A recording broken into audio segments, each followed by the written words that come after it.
আল্লাহ দিলে আমার 5টা মাইয়া লইয়া জবর কষ্ট করে চলছিলাম। তো 5টা মাইয়ার কারণে আমি এই ফিডা বিক্রি করতেছি।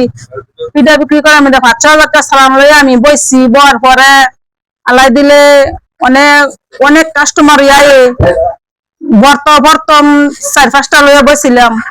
তো বর্ত আল্লাহ দিলে অনেক আইটেম বাড়ছে।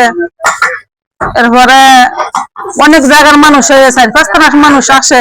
আর আওয়ার কারণে আল্লাহ দিলে মানুষও বর্তা খাইয়া আনন্দ পায়, ভালো হয়, কয় আমার 5টা মাইয়া লইয়া আল্লাহ দিলে অনেক সুখী। আল্লাহ দিলে পিঠে বিক্রি করি 5টা মাইয়া লইয়া আল্লাহ দিলে আমি সুখী হই।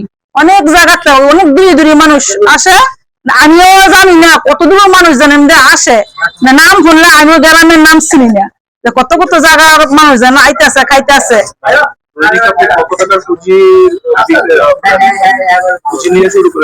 আমি প্রথম 5,000 টাকা সালাম লইয়া বইছি, আল্লাহ দিলে 10-12,000 টাকা মতন প্রতিদিনই আমি ব্যস্ত পারি আল্লাহ দিলে। 10-12,000 টাকা বিক্রি করলে আপনার কিরকম লাভ আছে?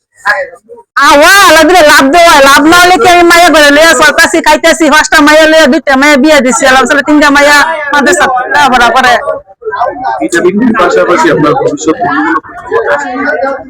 অন্য কি কইতে আল্লাহ যদি করে, আশা তো মানুষের অনেক বড় খায় যে আমি এটুকু করতাম, আশা আছে। আল্লাহ যদি আমার আশা করে আর কি গ্রহণ করে। 2টা মাইয়া বড় 2টা মাইয়া লেখাপড়া করে বিয়ে দিয়ে দিয়েছে, আর 3টা মাইয়া মাদ্রাসা লেখাপড়া করে। আশা তো আছে শিক্ষা উঠবো করার লাগে, আল্লাহ যদি করায়।